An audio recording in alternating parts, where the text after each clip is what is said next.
मुझे रुखसत होकर आए हुए इस हवेली में 1 महीना हो चुका था, लेकिन 1 मिनट के लिए भी यहाँ पर मेरा दिल नहीं लग रहा था। मुझे आज भी यहाँ पर अपनायत महसूस नहीं हुई थी, और वैसे भी जिससे मेरा निकाह हुआ था वो मुझे बिल्कुल भी अच्छा नहीं लग रहा था, क्योंकि मैं 21 साल की खूबसूरत जवान लड़की थी। मेरी जवानी के दिन थे, अभी अभी मैं ताज़ा ताज़ा जवान हुई थी। लेकिन मेरा शौहर तो 30 साल का था।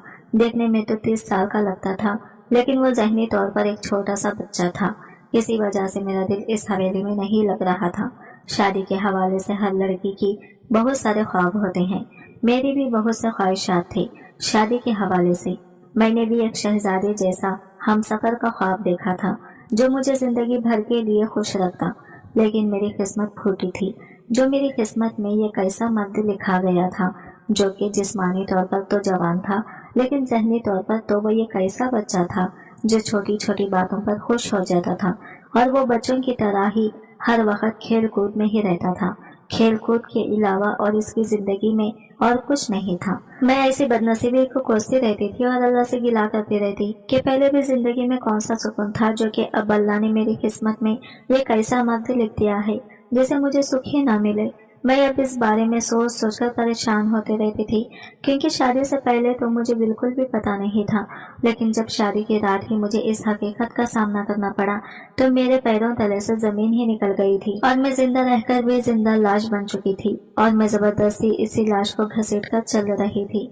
अब आधी रात गुजर चुकी थी और नींद मेरी आंखों से कोसों दूर थी। मैं अपने बिस्तर से निकलकर बाहर आने लगी, तभी मेरी निगाह अपने बराबर सोए हुए अपने शौहर पर पड़ी। वो देखने में तो बहुत ही ज्यादा खूबसूरत था, एक मुकम्मल जवान मर्द था, लेकिन इसका ज़हन बच्चों की तरह काम करता था, क्योंकि इसका अंदाजा तब तक नहीं होता था जब तक वो बोलता नहीं था। सोते वक्त वो बहुत मासूम लग रहा था, जैसे कोई मासूम सा बच्चा सो रहा हो। अगर मैं इसे आम हालात में मिली होती तो इस पर फिदा हो जाती, क्योंकि वो इतना ज्यादा खूबसूरत मर्द था। लेकिन मैं इसकी हकीकत जान चुकी थी, इसलिए अपने दुखते हुए दिल को जब्त करते हुए कमरे से बाहर निकल आई थी। बाहर आई तो ठंड बहुत ज्यादा थी। मैंने अच्छी तरह से शाल ओढ़कर अपने इर्द गिर्द लपेटा हुआ था और बाहर लॉन में निकल आई थी।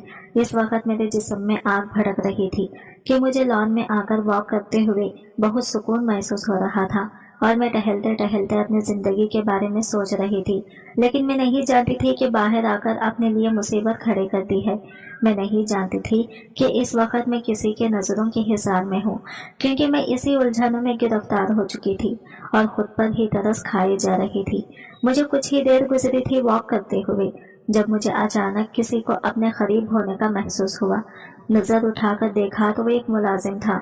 इसका नाम बख्श अली था, जो हवेली के बाहर के कामों के लिए मुकर्रर किया गया था।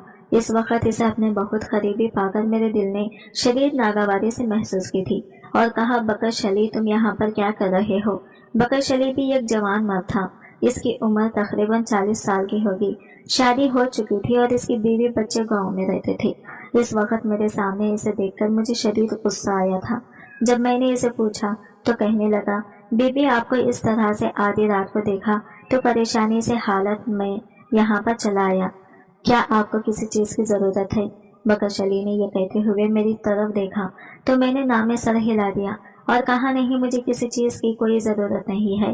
तुम जाओ यहाँ से, मैं कुछ देर अकेले रहना चाहती हूँ। मैंने बड़ी संजीदगी से बख्श अली को मुखातिब करते हुए कहा, जबकि वो फिर भी वहाँ से नहीं हिला और मेरी तरफ बतूर देखता रहा। मुझे अपने आप में शदीद नागवारी और उलझन महसूस हो रही थी। बख्श अली का इस तरह देखना मुझे अच्छा नहीं लग रहा था। तभी अपनी नागवारी को दबाते हुए मैंने अंदर की तरफ कदम बढ़ा दिए, लेकिन मैं नहीं जानती थी कि बख्श अली के दिल में शैतान आ चुका है और इस वक्त वो शैतान के ज़ेरे असर मेरे पीछे पीछे आ रहा था। मैंने तेज तेज कदम उठाने शुरू कर दिए, हालांकि मैं इसे डक चुकी थी और अपने पीछे आने से मना कर चुकी थी, लेकिन वो पास नहीं आया। जैसे ही मैं हवेली के अंदरूनी हिस्से की तरफ मुड़ने लगी, इसने एकदम जोर से मेरा बाजू थामा और अपने दूसरे हाथ से मेरे मुंह को दबाया था ताकि मेरी कोई आवाज ना निकल सके। मैं दबी दबी आवाजों के साथ चिल्लाने लगी थी, लेकिन मेरी चीख बुलंद नहीं हो सकी थी। बख्श अली का मजबूत हाथ मेरे मुंह पर जमा हुआ था और मैं एक नाजुक सी धान पान सी लड़की थी, जबकि वो एक भरपूर जवान हट्टा कट्टा था। बख्श अली मुझे घसीटते हुए एक तरफ को ले जा रहा था, जबकि मैं अपने आप को छुड़वाने की कोशिश कर रही थी, लेकिन छुड़वा नहीं पा रही थी। मेरा हाथ लगने से ये गलडान नीचे गिर गया था और रात के सन्नाटे में इसकी आवाज दूर तक फैलती चली गई थी। बकश अली थोड़ा भपला तो गया था, लेकिन वो जानता था कि इस वक्त हवेली में कोई भी नहीं है सिवाय मेरे शौहर के, जिसे ये तक पता नहीं था कि मैं इसकी बीवी हूँ। और वैसे भी इस वक्त वो कमरे में आराम कर रहा था। इसे तो मालूम ही नहीं था कि मैं बाहर टहलने के लिए निकली हूँ। मुझे इस वक्त अपनी इज्जत खतरे में दिखाई दे रही थी। बकश अली के दिल में शैतान आ चुका था और इसने हर मुमकिन तौर पर अपने शैतान को खुश करना था। इसी वजह से मुझे खींचता हुआ अपने क्वार्टर की तरफ ले जा रहा था। तभी अचानक वो हो गया जिसका मैंने गुमान भी नहीं किया था। ना जाने किस तरह सामने से मेरा शौहर आ गया और इसने एकदम आते ही एक जोरदार घोंसा बकश अली के मुंह पर दे मारा, जो पहले ही इसे सामने से आता देखकर परेशान हो चुका था। लेकिन फिर भी इसने मुझे नहीं छोड़ा था, क्योंकि वो जानता था कि मेरा शौहर एक कमजोर मर्द है। लेकिन बकश अली को घोंसा मारने के बाद अपने शौहर के मुंह से निकलने वाली अल्फाज ने मुझे अपनी जगह पर साकित कर दिया था। जब वो ये कह रहा था, बकश अली, तुम्हारी हिम्मत कैसे हुई कि तुम ज़ीशान की बीवी को हाथ लगाओ? तुम्हारी इतनी जुर्रत कैसे हुई? मैं तुम्हारे हाथ तोड़कर रख दूंगा। तुम मुझे जानते नहीं हो, ज़ीशान से तुम वाकिफ नहीं हो। ये कहते हुए मेरे शौहर ने बकश अली को मारना शुरू कर दिया और इसे बेजारिया अंदाज में जाराहना तरीके से पीट रहा था, जबकि अपने शौहर के मुंह से निकलने वाले अल्फाज मेरे दिल पर जैसे एक ठंडी फवार बनकर पड़े थे। और मैं हैरत से साकित अंदाज में इसके चेहरे की तरफ देख रही थी, जिसके ऊपर सख्ती, नागवारियत, गुस्सा और शदीद तेज साफ दिखाई दे रहा था।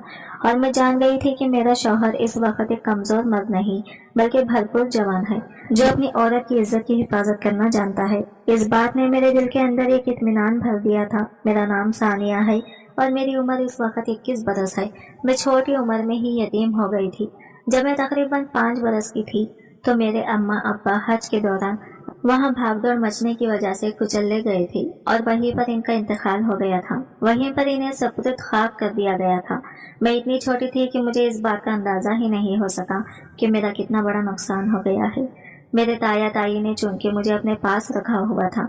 अम्मा अब्बा के हज पर जाने की वजह से मैं इनके पास ही क़याम पज़ीर थी। इसी वजह से वो लोग मेरी देखभाल कर रहे थे। लेकिन जब मेरे वालिदैन का इंतकाल हो गया तो ये जिम्मेदारी इन्हें मुस्तकिल लेना पड़ गई और इस बात ने इनके अंदर एक नफरत और बेजारियत पैदा कर दी थी, क्योंकि ताई कुछ दिनों के लिए तो मेरी जिम्मेदारी उठा सकती थी, लेकिन मुस्तकिल वो ये जिम्मेदारी लेने को तैयार नहीं थी। मेरे ननियाल में तो कोई था नहीं, सिर्फ एक खाला ही थी। वो बैरून मुल्क रहती थी। इसके अपने 100 तरह के मसाइल थे और वो मुझे अपने साथ ले जा नहीं सकती थी। इसी वजह से मजबूरन ताया और ताई को ही मेरी जिम्मेदारी उठाना पड़ी थी। ताया के अपने भी बच्चे थे, 2 बेटे और 1 बेटी थी। वो तीनों मुझसे बड़े थे और जब मैं मुस्तकबिल यहाँ पर रहने लगी तो इन्हें इस बात का अंदाजा हो चुका था कि अब ये हमेशा यहाँ पर रहेगी और इसके माँ बाप अब इस दुनिया में नहीं। तो उन्होंने मुझ पर हुक्म चलाना शुरू कर दिया। अपने छोटे छोटे कामों के लिए वो मुझे बुलाते और मुझसे काम करवाते, और अगर जरा सी मुझसे गलती हो जाती तो वो मुझे मारते पीटते, यहाँ तक कि मेरे बाल तक नोच डालते थे। मैं रोती हुई ताई के पास जाती तो ताई बेजारियत से कहती, अरे तुम्हारे बड़े बहन भाई हैं, अगर कुछ कह भी दिया है तो बर्दाश्त कर लिया करो। लेकिन ना जाने कि तुम रोते हुए नहुसत फैलाकर मेरे पास आ जाती हो। तुम्हारे माँ बाप खुद तो मर गए, लेकिन ये अजाब मेरे लिए छोड़ गए। ताई के लहजे में इतनी नफरत और बेजारियत होती थी कि मैं इनकी शक्ल देखते रह जाती थी। मुझे यकीन नहीं आ रहा था कि ताई मुझसे इतनी नफरत करती हैं। ये वही ताई थी जो माँ अब्बा की जिंदगी में मुझ पर निछावर होने को तैयार रहती थी, और अब आज हालात बदल गए थे। ताया का भी वही रवैया होता था। मैं जब इनके पास किसी ज़रूरत के लिए जाती तो वो बेजारिया से मुझे यही कहती कि अभी मेरे पास पैसे नहीं हैं, मेरा हाथ तंग है, कुछ दिन सब्र कर लो। और मैं चुपचाप इनकी शक्ल देखते रह जाती। इन दोनों ने मुझे स्कूल भी दाखिल नहीं करवाया था कि कहीं मैं पढ़ लिख कर अपने हक के लिए आवाज़ न उठाने लग जाऊं, क्योंकि मेरे माँ बाप का एक बड़ा मकान इनके कब्जे में था, जिसका किराया वो लोग वसूल करते थे, और इसमें से एक फूटी कौड़ी भी मुझे नहीं मिलती थी। मुझे अपने हक के लिए आवाज़ उठाने का पता ही नहीं था। ताया ताई के रवैये और इनके बच्चों के मारपीट ने मुझे इतना ज़्यादा डरपोक बना दिया था कि मैं हर वक्त सहमे रहती थी और चुपचाप अपने कामों में लगी रहती थी। छोटी उम्र में ही ताई ने मुझे कामों से लगा दिया था। घर भर की सफाई करना, बर्तन धोना, यहाँ तक कि बाज़े औकात कपड़े धोना और ताई के साथ किचन में मदद करवाना, मैं ये सारे काम करती थी। हालांकि ताई की अपनी बेटी थी, लेकिन ताई इसे कुछ भी नहीं कहती थी। वो सारा वक्त या तो पढ़ती रहती या फिर टीवी देखती रहती। और ताई फिर भी इस पर निस्सार होती रहती थी। जब मैं ताई को इस तरह इसके साथ मोहब्बत जताते हुए देखती तो मेरे दिल में खौफ सी उठती थी और मुझे अपने वालिदैन याद आते थे जो अल्लाह के घर गए और फिर अल्लाह को ही प्यारे हो गए। मेरे लिए ये वक्त बहुत मुश्किल था और इस मुश्किल वक्त से गुजरते हुए मैं जवान हो गई थी। ताई के दोनों बेटों की शादियां हो चुकी थी। इनमें से एक बेटा बैरून मुल्क चला गया था, जबकि ताई अपनी बेटी के लिए आजकल रिश्ता देख रही थी और पूरी उम्मीद थी कि जल्दी ही इसकी बात तय हो जाएगी। यूं तो हम इस गांव में रहते थे, लेकिन यहाँ के अच्छे और अमीर घरों में हमारा शुमार किया जाता था, क्योंकि हमारे पास हमारी कुछ आबाई जमीनें थी और एक साफ सुथरा पक्का घर था। जबकि ताया ताई के बच्चों ने कई बार शहर जाने की जिद बांधी थी, लेकिन ना जाने क्या बात थी, ताया अपने बच्चों की हर बात मानने के बावजूद ये बात नहीं मानते थे और इन्हें साफ इनकार कर देते थे। वो यही कहते थे कि नहीं, मैं ये गांव नहीं छोड़ सकता, मुझे इस गांव से मोहब्बत है, इसी वजह से हम ये गांव छोड़कर नहीं जाएंगे। यूं तो मैं भी इस गांव से लगाव रखती थी, लेकिन अम्मा अब्बा के मरने के बाद जैसे मेरा सब कुछ खत्म हो गया था। मेरे अंदर से हर एहसास खत्म हो गया था। ताया ताई के रवैये ने मेरे अंदर बची कुछ जिंदगी को भी खत्म कर दिया था। इनकी नफरत ने मेरे अंदर की शौकी और शरारत को मार दिया था। यही वजह थी कि मैं चुपचाप अपने काम से लगी रहती और ताया ताई की डांट खाते रहती। घर के सारे काम अब भी मेरे जिम्मे थे। ताई की बेटी की शादी तय हो गई थी और ताई आजकल इन्हीं की तैयारियों में मसरूफ थी। मुझे तो ना वो कभी बाजार लेकर गई थी और ना ही कभी नए कपड़े दिलवाए थे। हमेशा वो अपने कपड़े ठीक करवा कर मुझे दे देते हैं या अपनी बेटी के उतरे हुए कपड़े मुझे पहनने को दे देती। इसलिए मुझे कोई सरोकार नहीं था कि अब मेरे लिए वो क्या खास तैयारी करती हैं। शादी बिल्कुल धूमधाम से हुई थी। ताई के अरमानों के आइन मुताबिक उन्होंने अपनी बेटी को हर चीज दी थी और मैं बड़े रश्क और हैरत से ये सब कुछ देख रही थी। मेरे लिए ताया और ताई के पास एक फूटी कौड़ी नहीं होती थी और अपने बेटे के लिए उन्होंने इतना शानदार जहेज तैयार किया था कि सब देख रह गए थे। अब घर में सिर्फ मैं और ताया ताई होते थे, क्योंकि ताया का दूसरा बेटा भी शहर में जाकर आबाद हो गया था। इसकी वहां पर नौकरी लगी थी और वह रोजाना गाँव से आना जाना नहीं कर सकता था। इसी वजह से वो अपनी बीवी को भी लेकर वहीं पर चला गया था। अब सारे घर की जिम्मेदारी भी मुझ पर थी और ताया ताई की जिम्मेदारी भी मैंने उठानी थी। मैं चुपचाप ये दिन गुजार रही थी जब एक दिन अचानक ताया घर पर आई और ताई से कहने लगे कि नेक बखत, मुझे तुमसे बहुत जरूरी बात करनी है, कमरे में आओ। ताया के लहजे में छुपी हुई खुशी को मैं महसूस कर रही थी, लेकिन मुझे अंदाजा नहीं था कि वो क्या बात होगी। तभी ताई भी इनके पीछे पीछे चली आई। मुझे चूंकि इनकी बातों से कोई दिलचस्पी नहीं थी, इसलिए मैंने सुनने की भी कोशिश नहीं की। कुछ देर बाद जब ताई कमरे से बाहर निकली तो इनका चेहरा खुशी से चमक रहा था, लेकिन मैंने कोई नोटिस नहीं लिया।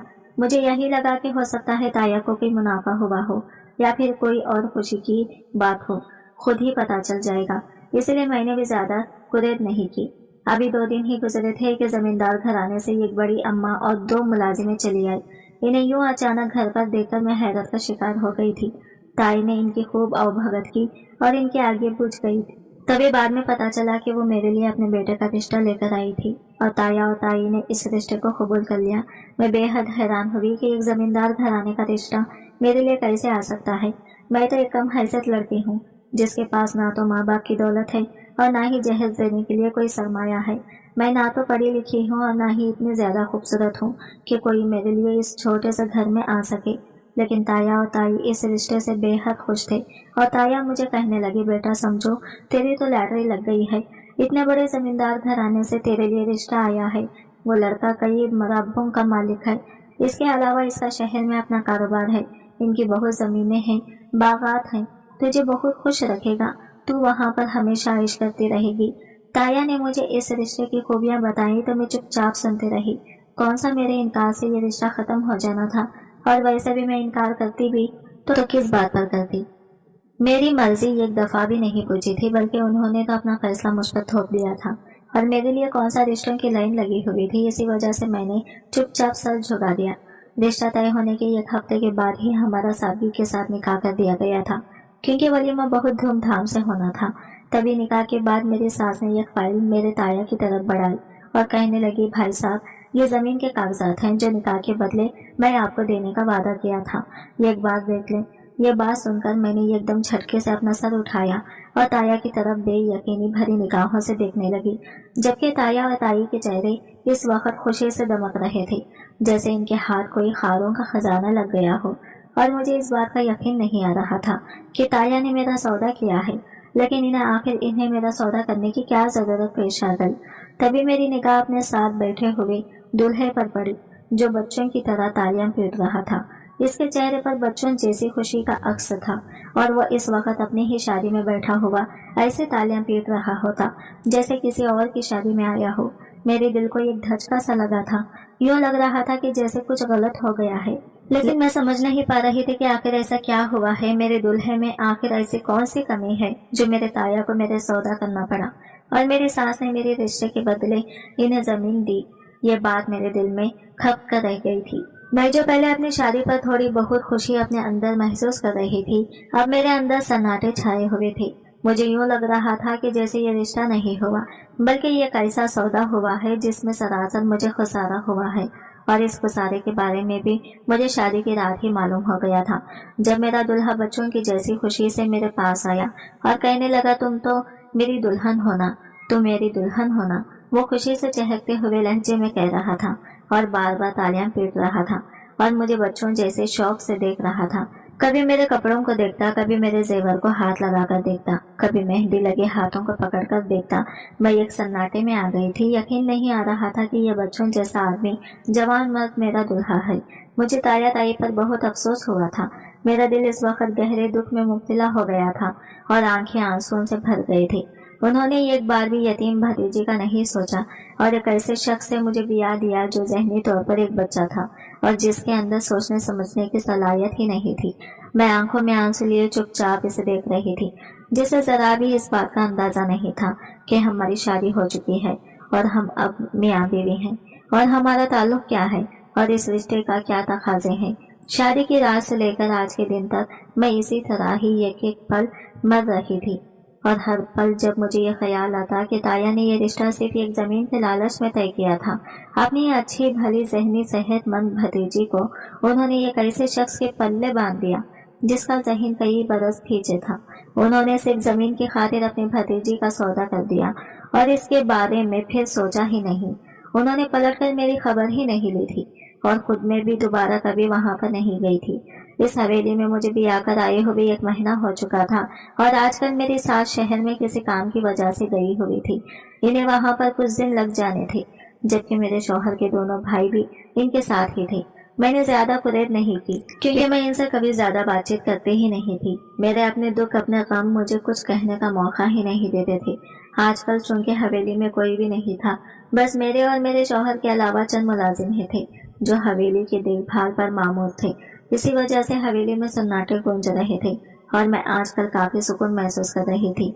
रात के इस पहर जब मेरा दिल घबराया तो मैं बेइख्तियार कमरे से बाहर निकल आई। ना जाने मुझे बैठे बैठे क्या हो जाता था। इस वक्त भी दिल घबराने के बाद जब मैं लॉन में वॉक कर रही थी तो मुझे बिल्कुल अंदाजा नहीं था कि बकशली की नीयत इस तरह खराब हो जाएगी। मैं सोच भी नहीं सकती थी कि वो हवेली की एक औरत के ऊपर इस तरह नजर रखेगा और फिर इसकी इज्जत पर हमला करने की कोशिश करेगा। लेकिन जब बकशली ने मुझे घसीटकर अपने क्वार्टर की तरफ ले जाना चाहा तो फिर मेरा शौहर मेरा मुहाफिज बनकर सामने आया और इसने जिस तरह बकशली को मारा और इससे कहा, तुम्हारी हिम्मत कैसे हुई मेरी बीवी के साथ इस तरह की हरकत करने की? क्या तुम जानते नहीं कि वो ज़ीशान की बीवी है, इसकी इज्जत है और तुमने मेरी ही इज्जत पर हाथ डाल दिया। मेरा शौहर मुसलसल इसे मार पीट रहा था और मैं इस वक्त हैरत से बुत बने इसे देख रही थी, जो बिल्कुल एक मुकम्मल मर्द की तरह लग रहा था, जैसा एक मर्द को अपनी औरत के लिए होना चाहिए। मेरा शौहर ने मार मारकर बकशली का हाल बिगाड़ दिया था और बकशली को तो इस बात की तौखा ही नहीं कर रहा था कि इसका इरादा यूं खाक में मिल जाएगा। वो बार बार मेरे शौहर से माफी मांग रहा था। साईं, मुझे माफ कर दो। साईं, मेरा इरादा गलत नहीं था। साईं, मैं ऐसा नहीं करना चाहता था। साईं, मैं शैतान के बहकावे में आ गया था। बकशली मुसलसल यही अल्फाज कह रहा था और मेरे कानों तक तो बकशली की आवाज ही नहीं पहुंच रही थी। मैं तो अपने शौहर की आवाज सुन रही थी, जो एक भरपूर और जवान मर्द की आवाज थी, जिसकी आवाज में रोब दबदबा और गूंज थी। और तब मुझे अंदाजा हो गया था कि ज़ीशान से बढ़कर मेरा कोई भी मुहाफिज नहीं है। ज़ीशान ने इसे मार मार कर आधा मवा कर दिया था और तभी गार्ड्स को हुक्म दिया कि इसे इसके कमरे में बंद कर दो, इसका हिसाब सुबह होगा। गार्ड इसे उठाकर ले गए थे, जबकि वो अब गुस्से से मेरी तरफ बढ़ा और कहने लगा, क्या तुम्हें अपने कमरे में चैन नहीं है? आधी रात के वक्त बाहर क्या करती फिर रही हो? क्या तुम्हें जरा भी अंदाजा है कि इस हवेली में जवान मर्द मुलाजिम, फिर भी तुम यूं आजादाना कैसे घूम सकते हो? जीशान का बदला हुआ लहजा और अंदाज मुझे हैरत में मुब्तला किए हुए था, और इसकी डांट भी मुझे इस वक्त इसका प्यार महसूस हो रही थी। तभी मैं बेसाख्ता इसके गले लगकर शिद्दत से रोने लगी थी। ऐसा लग रहा था जैसे कई दिनों का बंध टूट गया हो और आंसुओं का रास्ता मिल गया हो। जीशान ने एकदम मुझे अपने साथ लगे देखा तो जैसा इसका गुस्सा भी ठंडा हो गया। इसने मेरे गिर्द अपने बाजुओं का हिसार किया और आहिस्ता आहिस्ता मुझे थपकने लगा, और इसी तरह अपने साथ लगाए हुए वो मुझे कमरे तक ले आया। जीशान को शायद अपने अचानक रद्दे अमल ने हैरान और परेशान कर दिया था। तभी कुछ देर रो लेने के बाद मैंने इसे कहा, आप अगर ज़हनी तौर पर बिल्कुल ठीक हैं तो फिर आपने ये नाटक क्यों किया? आपने क्यों मेरे सामने एक बच्चा होने का ढोंग रचाया? मैंने जीशान से जब ये पूछा तो वो एक गहरा सांस भर गया और कहने लगा, तुम नहीं समझोगी, यहाँ पर मुझे एक ढोंग कई सालों से रचाना पड़ रहा है और इसके पीछे बहुत सारी वजूहात हैं। जीशान ने जब ये कहा तो मैं हैरानी से इसकी तरफ देखने लगी। आखिर ऐसी क्या बात थी जो वो मुझसे छुपा रहा था और जिसकी वजह से जीशान को अपनी शनाख्त छुपाकर एक ढोंग रचाना पड़ रहा था? तभी कुछ देर के बाद जीशान ने कहना शुरू किया, दरअसल सानिया, बात यह है कि मैं ज़हनी तौर पर बिल्कुल ठीक हूँ और एक भरपूर जवान मर्द हूँ। मैं ये ढोंग किसी वजह से रचा रहा था, लेकिन आज तुम्हारे साथ पेश आने वाले वाक़ये ने मेरे इस खौल को चटका दिया और मुझे बेनकाब कर दिया। जीशान ने कहा तो मैं इसकी तरफ मुतवज्जा हुई और पूछा, आखिर आप ऐसा क्यों कर रहे थे? आप एक भरपूर जवान मर्द थे और ज़हनी तौर पर भी बिल्कुल ठीक हैं, तो फिर ऐसी क्या नौबत पेश आ गई कि आपको ये ढोंग रचाना पड़ा? मैंने बेसब्री से जीशान से पूछा तो वह गहरा सांस भरकर कहने लगा, दरअसल बात यह है कि मेरे वालिद साहब ने 2 शादियां की थी। पहली मेरी वालिदा से की थी और इनमें से सिर्फ मैं ही हूँ। मेरा और कोई बहन भाई नहीं है। जबकि मैं जब 10 एज में आया तो मेरे वालिद साहब की दूसरी शादी भी जाहिर हो गई और इसमें से इनके 2 बेटे थे, वो इन्हें हवेली में ले आए थे। तब तक मेरी वालिदा का इंतकाल हो चुका था। इसी वजह से मेरे वालिद को खुला रास्ता मिल गया था।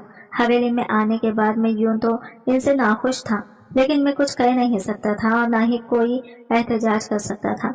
मेरी वालिद साहब ने इन्हें हवेली में वही दर्जा दिया था जो हवेली की औरतों को दिया जाता है। कुछ अरसा तो इसी तरह गुजर गया था, लेकिन एक दिन जब अचानक मैंने अपनी सौतेली माँ और इनके दोनों बेटों की बातें सुनी तो वो सुनकर मेरे कदमों तले से जमीन निकल गई थी।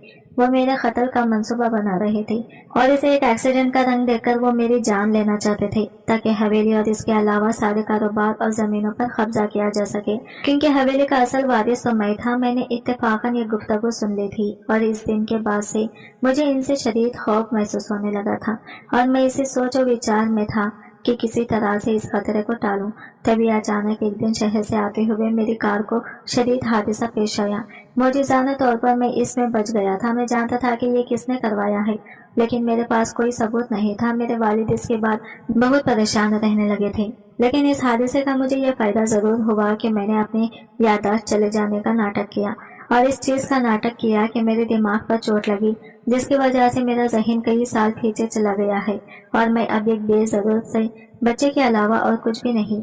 इस सिलसिले में मुझे डॉक्टर को पैसे खिलाने पड़े थे और वो मैंने इसे खिला दिए। डॉक्टर ने ही मेरी रिपोर्ट तैयार करके दे दी थी। जब मेरी ये रिपोर्ट सामने आई तो मेरी सौतेली माँ और दोनों भाइयों की इस बात से कोई मतलब नहीं था, क्योंकि इनका तो रास्ता साफ हो गया था। वो यही समझ रहे थे कि अब इन्हें मुझसे कोई खतरा नहीं है। इसी वजह से उन्होंने दोबारा मेरी जान लेने की कोशिश नहीं की और आहिस्ता आहिस्ता जमीनी अमूर और कारोबार और जायदाद में दिलचस्पी लेने लगे थे। मेरे वालिद साहब को मेरी जहनी हालत का बहुत ज्यादा सदमा था और वह अक्सर बीमार रहने लगे थे, लेकिन मैं अपने वालिद साहब को हकीकत नहीं बता सकता था, क्योंकि मैं जानता था कि वो मेरी सौतेली माँ और अपने बेटों से बहुत मोहब्बत करते हैं और मैं चाहता था कि किसी सबूत के साथ ही इनके सामने पेश हूँ ताकि इन्हें हकीकत के बारे में पता चल सके। लेकिन इस बात की नौबत ही नहीं आई और अचानक एक रात मेरे वालिद दिल का दौरा पड़ने की बात इंतकाल कर गई। इसके बाद तो मुझे अब और ज्यादा मोहतात रहना था, क्योंकि वालिद का भी इंतकाल हो गया था और अब इनके लिए मैदान बिल्कुल साफ था।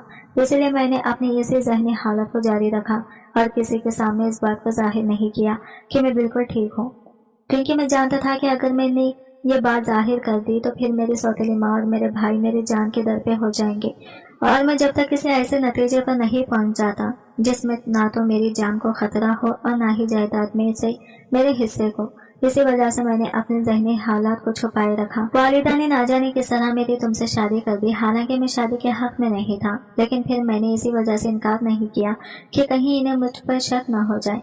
मैं ज़हनी तौर पर ठीक हूँ, इसलिए इनकी बात मान ली और तुमसे निकाह कर लिया। मैं जानता था कि तुम्हें इस बात का बेहद दुख है कि मेरी ज़हनी हालत खराब है, और मैं ये भी जानता था कि तुमसे ये बात छुपाई गई है।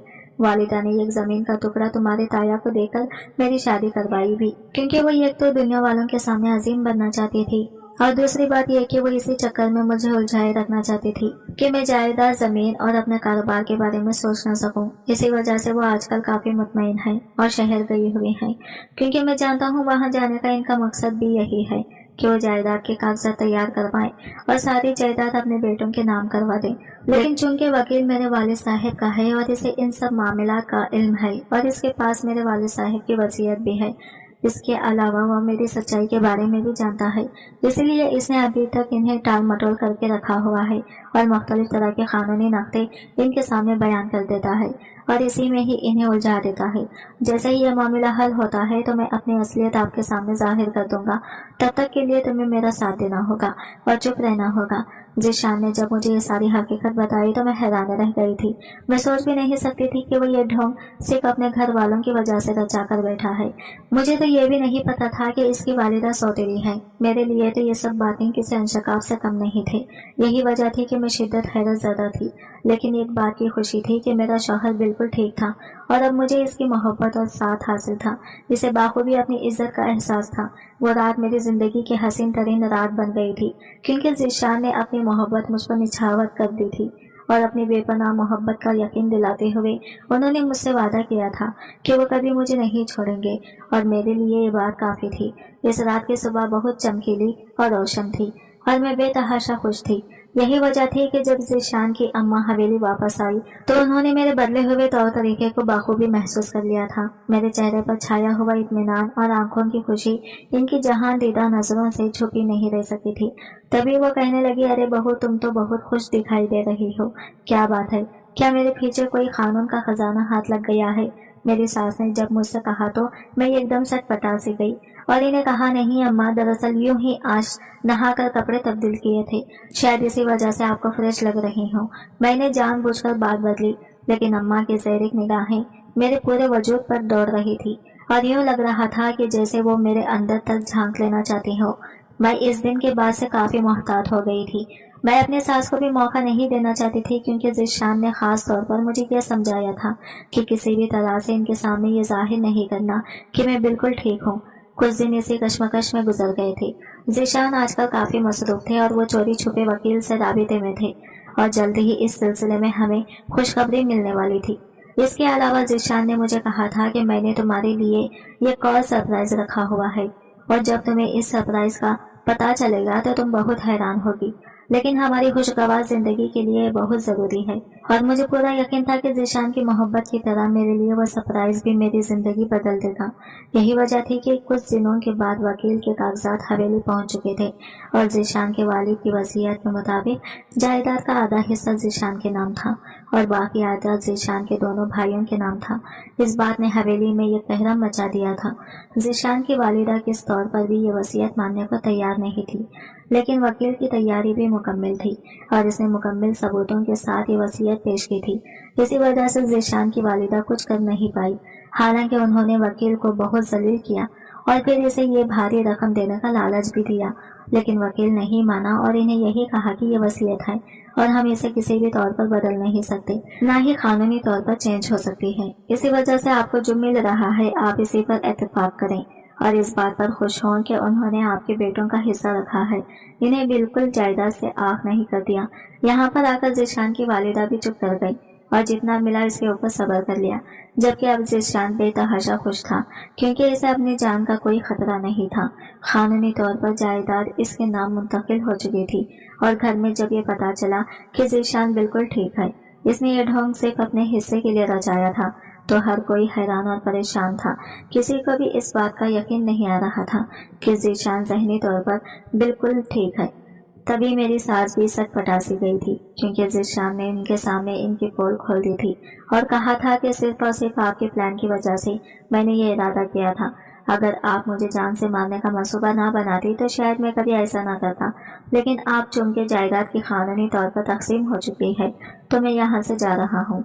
यह हवेली फिलवक्त आपके रहने के लिए काफ़ी है, बात के बाद में देखी जाएगी। मैं अपनी बीवी को लेकर इंग्लैंड शिफ्ट हो रहा हूँ और जब मैं वापस आऊँगा तब तक आप अपने रहने का बंदोबस्त कर लीजिएगा। ज़ीशान ने दो टोक अंदाज में जब अपनी सौतेली माँ से ये कहा तो इनकी आंखें फटी की फटी रह गई और इंग्लैंड शिफ्ट होने का सुनकर मैं भी हैरान रह गई थी, क्योंकि ज़ीशान ने मुझसे भी ऐसी कोई बात नहीं की थी। और अब जब उन्होंने मुझे कहा तो मैं जान गई कि यही वो सरप्राइज है जो वो मुझे देना चाहते थे। आज हमारी एयरपोर्ट के लिए रवानगी थी और मैं ज़ीशान के संग घर से निकलते हुए बेहद खुश और मुतमईन थी, क्योंकि मैं जान गई थी कि अब हमारी जिंदगी की राह में कोई भी रुकावट नहीं आएगी, बल्कि खुशियां हमारा मुकद्दर होंगी। गाँव से निकलते वक्त रास्ते में जब ताया ताई का घर आया तो मैंने ज़ीशान को 1 मिनट रुकने के लिए कहा, क्योंकि मैं एक बार इन्हें ये बताना चाहती थी कि उन्होंने तो मेरा बुरा ही किया था, लेकिन अल्लाह ने मेरा बुरा नहीं होने दिया और मुझे ज़ीशान की सूरत में एक ऐसा इनाम दिया जो सारी जिंदगी के लिए मेरी मोहब्बत और मुहाफिज बनकर रह गया। ताया ताई के सामने जब मैं गई तो वो मुझे देखकर हैरान रह गए थे। इतनी बड़ी गाड़ी और एक शानदार मर्द मेरा नसीब था, और जब इन्हें यह पता चला कि मैं यहाँ से शिफ्ट होकर इंग्लैंड जा रही हूँ तो इनकी आंखें खुली की खुली रह गई थी। शायद इन्हें इस बात की तौखा नहीं थी कि मेरा नसीब इतना अच्छा होगा और मुझे दाई में मोहब्बत का साथ नसीब होगा। ताया ताई की हालत देखकर मुझे अफसोस हुआ था, क्योंकि वो इस वक्त बुरे हालों में थे और लग ही नहीं रहा था कि ये वही ताया ताई है। शायद उन्होंने जो कुछ मेरे साथ किया था इसके बदले में अल्लाह ने इन्हें दुनिया में ही इसकी सजा दे दी, क्योंकि घर पर सनाए गुंज रहे थे और ऐसा लग रहा था कि जैसे इस घर में कोई भी नहीं रहता है। मुझे अफसोस तो हुआ था, क्योंकि मैंने अपना सारा बचपन इस घर में गुजारा था, लेकिन अब एक नई जिंदगी मेरी मुंतजर थी जिसमें मेरे लिए खुशियां और मोहब्बत थी, और मैं खुशी खुशी इस जिंदगी की तरफ कदम बढ़ा चुकी थी। गाड़ी में वापस बढ़ते हुए मैंने एक अफसोस भरी नजर इस घर पर डाली और अपने आंसुओं को अंदर ही छुपा लिया। मैं ज़ीशान के साथ एक नई मंजिल की तरफ रवाना हो चुकी थी और माजी की तड़फियों को पीछे छोड़ चुकी थी। आज की वीडियो कहानी आपको कैसी लगी कमेंट करके जरूर बताएगा, और वीडियो अच्छी लगी है तो लाइक शेयर जरूर कीजिएगा, हमारे चैनल को सब्सक्राइब करें फ्रेंड्स। मिलते हैं अगले नई वीडियो के साथ, तब तक ले बाय बाय, टेक केयर, अल्लाह हाफिज।